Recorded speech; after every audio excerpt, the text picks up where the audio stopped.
कागज़ की ये महक, ये नशा रूठने को है, ये आखिरी सदी है किताबों से इश्क की। जी हाँ, बिल्कुल सच है ये। जिस तरह से हम लोग इंटरनेट की तरफ बढ़ते जा रहे हैं, आजकल हर चीज़ मोबाइल में अवेलेबल है, ऑनलाइन बच्चों की पढ़ाई का रुख बढ़ रहा है, तो मुझे लगता है धीरे धीरे किताबें पढ़ने की आदत और किताबों का चलन ख़त्म होता जा रहा है। ख़त्म तो खैर नहीं कहेंगे, लेकिन कम ज़रूर होता जाएगा। तो हाय, मैं आराधना अग्रवाल फिर से अपने फेसबुक पेज लघु ज़िंदगी में कुछ दिन पहले मैं लेके आई थी किताबों के ऊपर पार्ट 1, जिसमें मैंने कुछ बेस्ट 5 बुक्स के बारे में एक्सप्लेन किया था जो मेरे पास हैं। और आज मैं लेके आई हूँ आप लोगों के सामने पार्ट 2 बुक्स के ऊपर। और आज मैं फिर से कुछ 5 अच्छी किताबों के बारे में आपको बताना चाह रही हूँ जो आप सभी को पढ़नी चाहिए। पढ़े ना पढ़े वो आपकी मर्ज़ी है, बट आई से आपको पढ़नी चाहिए। तो पार्ट 2 में सबसे पहली बुक जो मेरी लिस्ट पर है, ये है द बुक ऑफ वुमेन। आपको याद होगा पार्ट 1 में एक बुक मैंने बताई थी, द बुक ऑफ चिल्ड्रन, जो कि मैंने बोला था कि मैं ऋषिकेश यात्रा पे गई थी, वहाँ से मैंने खरीदी थी, वहीं से ये मैंने बुक खरीदी थी, द बुक ऑफ वुमेन। और इसके बारे में बहुत अच्छे चैप्टर्स हैं। मैं पूरी बुक तो एक बार में नहीं बता सकती, लेकिन कुछ चैप्टर्स भी मैं बता सकती हूँ। ये भी ओशो की लिखी बुक है। इसके बारे में मतलब फीमेल क्या है, his story, women's liberation, sexuality, marriage, love, relating, motherhood, creativity, family and birth control, कुछ इस तरह के चैप्टर्स हैं। मैं ये कहना चाहूँगी कि ये बुक मतलब हम स्त्रियों को तो पढ़नी ही चाहिए, लेकिन अगर कोई पुरुष, कोई पति अपनी पत्नी को, कोई भाई अपनी बहन को, कोई पिता अपनी पुत्री को अच्छे से समझना चाहता है तो उसको ये बुक जरूर पढ़नी चाहिए। यानी कि कोई भी पुरुष जो एक स्त्री को, कि वुमेन है क्या, आखिर एक औरत है क्या, एक स्त्री क्या है, महिला होना क्या है, उनको अच्छे से अंडरस्टैंड करना चाहते हैं तो उनको ये बुक जरूर पढ़नी चाहिए। सेकंड बुक इस लिस्ट में है रुजुता दिवेकर की खाइए और वजन घटाइए। रुजुता दिवेकर ये एक डाइटिशियन है जो कि जो हमारे सेलिब्रिटीज़ हैं जैसे कि करीना कपूर, वो उनको रिकमेंड करती हैं, वो ये उनकी डाइटिशियन है। और ये बुक इतनी अच्छी है ना कि इसको पढ़ के मतलब आप कभी भी ये नहीं सोचोगे हाय मैं डाइटिंग करूँ, मैं ये करूँ। अगर आप वज़न घटाना चाहते हैं हेल्दी वे में, तो उसमें ये लिखा गया कि आप खाइए फिर भी वज़न घटाइए। अब इसके बारे में पूरा एक्सप्लेन कर दूँ तो आप पढ़ोगे क्या। तो जो लोग अपना वज़न मेंटेन करना चाहते हैं और बिना डाइटिंग किए हेल्दी वे में सब कुछ खाकर, तो उनको ये बुक जरूर पढ़ना चाहिए, क्योंकि ये कोई छोटी मोटी डाइटिशियन नहीं है। मैंने फिर से बता रही हूँ, फिर से एक्सप्लेन कर रही हूँ, ये बड़े बड़े सेलिब्रिटीज़ की डाइटिशियन है। तीसरी बुक इस लिस्ट में है टाइम मैनेजमेंट।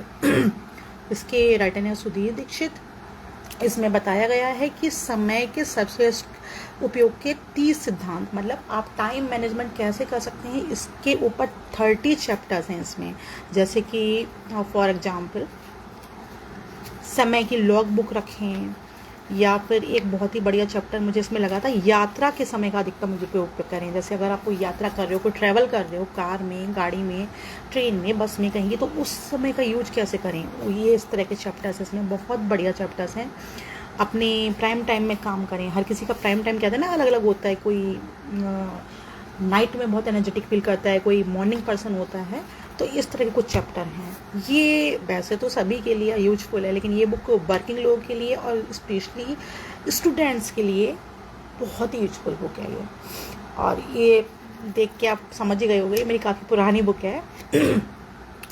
मैंने आपसे पहले कहा था कि मुझे हर तरह की बुक्स में इंटरेस्ट है, तो मेरे पास वैरायटी ऑफ बुक्स हैं, मतलब वैरायटी मतलब हर अलग सब्जेक्ट पे। क्योंकि इसकी जो नेक्स्ट बुक बताने वाली हूँ वो है एक बायोग्राफी ऋषि कपूर की, जिसका नाम है खुल्लम खुल्ला। और आप कहेंगे ये भी कोई पढ़ने वाली बुक है? हाँ जी, बिल्कुल पढ़ने वाली बुक है। हमें बायोग्राफी और ऑटोबायोग्राफी भी ज़रूर पढ़नी चाहिए, क्योंकि जैसा कि हम मीडिया में लोगों के बारे में पढ़ते हैं, न्यूज़पेपर हो चाहे इंटरनेट हो, कुछ भी हो, वो बिल्कुल डिफरेंट होता है। जब हम किसी की ऑटोबायोग्राफी पढ़ते हैं, बायोग्राफी पढ़ते हैं, बिल्कुल अलग पर्सन सब मिलते हैं। और यकीन मानिए कि ये बुक इतनी इंटरेस्टिंग है ना, मीना अय्यर ने लिखी है ये। इसमें बिल्कुल सारी चीज़ें पिक्चर्स के साथ एक्सप्लेन की गई हैं। बहुत सुंदर सुंदर पिक्चर्स, बहुत ही अच्छे से एलिब्रेट किया गया है ऋषि कपूर के बचपन से लेके बचपन से लेके आखिर तक उनका सारा का सारा जीवन इसमें समाहित है।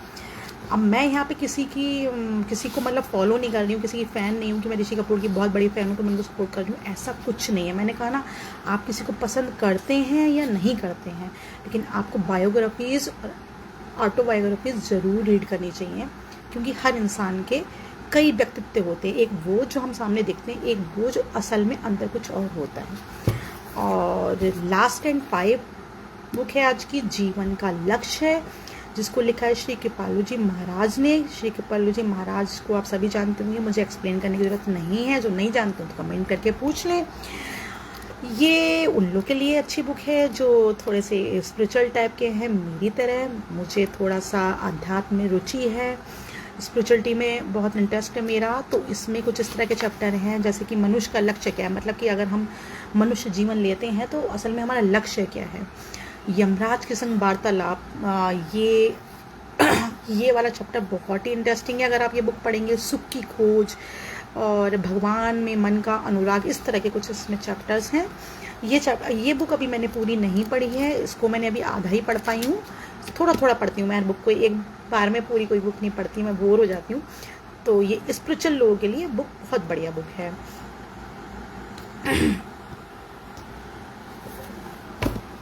और अभी मैंने बात करी बायोग्राफी और ऑटोबायोग्राफी की, तो एक बुक मैं आपको और रिकमेंड करना चाहूँगी, जो बुक इस समय मेरे पास अवेलेबल नहीं है, लेकिन जिसको मैं पूरा पढ़ चुकी हूँ शायद आज से 20 ईयर्स पहले स्टूडेंट लाइफ में। और उस बुक को एक्सप्लेन करने से पहले एक चीज़ मैं बताना चाहूँगी, मैं किसी पॉलिटिकल पार्टी को सपोर्ट नहीं कर रही, ना ही किसी पॉलिटिकल पार्टी के अगेंस्ट हूँ। मैंने फिर कह रही हूँ, आप किसी को पसंद करते हो या ना करते हो, बायोग्राफी और ऑटोबायोग्राफी ज़रूर रीड करें, क्योंकि उससे उस इंसान को हम ज़्यादा अच्छे से समझ पाते हैं, उसके और दूसरे जो पहलू होते हैं व्यक्तित्व के उनको जान पाते हैं। तो सॉरी, ऑटोबायोग्राफी नहीं कहेंगे, बायोग्राफी है सोनिया गांधी जी की, और उसका नाम है द रेड साड़ी। उस बुक को पढ़ने से पहले शायद सोनिया गांधी को मैं उतना ही जानती थी जितना उनके बारे में हम न्यूज़पेपर में पढ़ते थे, न्यूज़ में देखते थे या इंटरनेट पे जानते थे, बस उतना ही। लेकिन उस बुक को जब मैंने पढ़ा ना, तो सिर्फ सोनिया गांधी नहीं, इंदिरा गांधी जी के बारे में मैंने बहुत सारी ऐसी चीज़ें जानी जो हमेशा शायद किसी को नहीं पता होती, कि उसमें उनके पर्सनल लाइफ की एक एक डिटेल, कि कैसे वो किस कॉलेज में, किस सिचुएशन में वो राजीव गांधी को मिली, कैसे वो यहाँ आई, कैसे वो घर में वो लोग रहते थे, क्या बनाते थे, क्या खाते थे, मतलब इतनी इंटरेस्टिंग बुक थी वो। आई स्वेयर, उस बुक को पढ़ने में मैं एक दिन खुद को रोक नहीं पाई। मैं सुबह को पढ़ना शुरू किया, शाम तक मैंने पूरी बुक कंप्लीट कर दी थी, और शायद उसी की वजह से मुझे सर्वाइकल पेन स्टार्ट हुआ था उस दिन की वजह से। बट बहुत इंटरेस्टिंग बुक है। मैं किसी पर्सन को, किसी पर्टिकुलर पार्टी को ना सपोर्ट करूँ ना फेवर, लेकिन वो बुक बढ़िया है, तो आप चाहो तो उसको भी पढ़ सकते हो। बाकी ये था पार्ट 2, आज थोड़ा जल्दी जल्दी में कंप्लीट किया है because due to lack of time.